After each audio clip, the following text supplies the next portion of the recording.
Narendra Modi has expressed confidence in the Indian economy by targeting a GDP growth rate of 8% in the near future. Addressing people of Indian origin in Kenya, the Prime Minister also highlighted the importance of unity among the nations to defeat the common enemy, that is terrorism.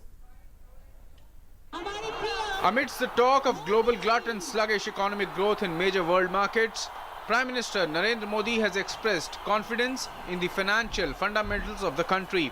In his address to the people of Indian origin in Nairobi, Kenya, Prime Minister Modi said that despite considerable restraints for the past 2 years, Indian economy has clocked 7.6% growth and added that the aim is to touch the figure of 8% in near future.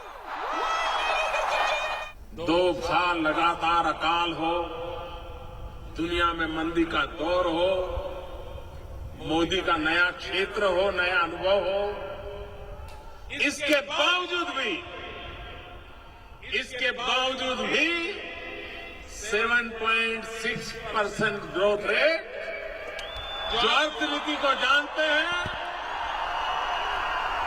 ये इसका गर्व कर सकते हैं। लेकिन हम यहां रुकने वाले नहीं हैं। अभी और आगे बढ़ाना है, और ऊंचे देश को ले जाना है, और इरादा है 8% तक पहुंचना है। और इसके लिए सुविचारित रूप से एक के बाद एक योजनाएं बनाए। Prime Minister also commended the tremendous achievement of people of Indian origin around the world and remarked that they are the best ambassadors of India and its values and culture. Bharat के हर कोने की पहचान, भारत के हर कोने की महक यहां मैं महसूस कर रहा हूं। सदी पहले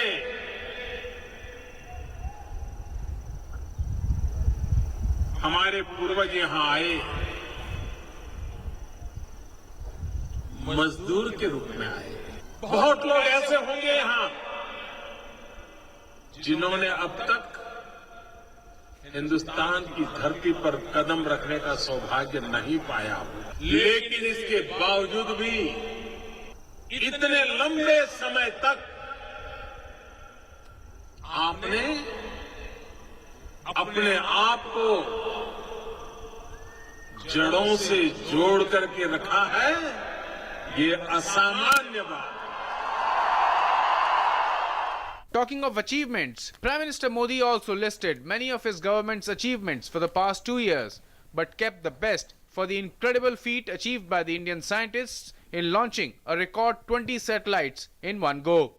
अभी भारत ने एक साथ 20 सैटेलाइट आसमान में छोड़े, 20 एक साथ। और 2 सैटेलाइट तो 2 कॉलेज के स्टूडेंट्स ने बनाए थे, वो ऑलरेडी आज ऑपरेशनल है। उनको जो काम दिया था भारत में वो सिग्नल दे रहे हैं। और बाकी जो सैटेलाइट छोड़े, कुछ अमेरिका के थे, कुछ सिंगापुर के थे।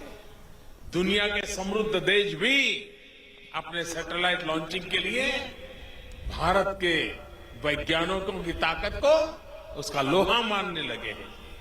But once again, incessant terror attacks around the globe found a mention in Prime Minister's speech when he made a strong pitch for countries to unite and fight the scourge of terrorism together.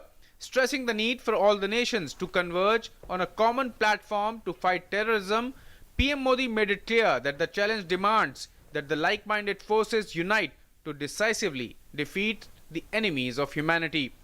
मानवतावादी शक्तियां जितनी जल्दी एक आएगी, मानवतावादी शक्तियां जितनी जल्दी एकजुट होगी, उतना ही जल्दी अमानवीय ताकतों का खात्मा हो जाएगा।